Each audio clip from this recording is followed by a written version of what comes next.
కాలకాలుడు ఆయన, కాలునికే కాలుడు, యముడికి యముడు. కాలం మనల్ని శాసిస్తే కాలాన్ని ఆయన శాసిస్తాడు. అందుకే కాలాతీతుడు, మహాకాలుడు ఆయన. యముడు అంత దూరం పడ్డాడు. అప్పుడు ముందు తన భక్తుని మీద చెయ్యి వేసి తర్వాత కొట్టేట.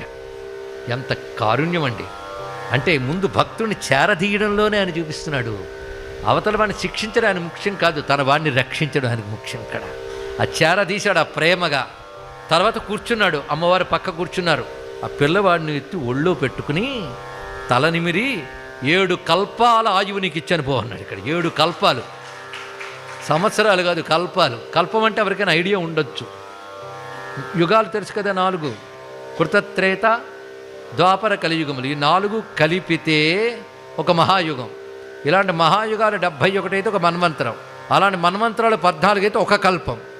అలాంటి కల్పాలు 7 కల్పాల ఆయువు నీకు ఇచ్చాను.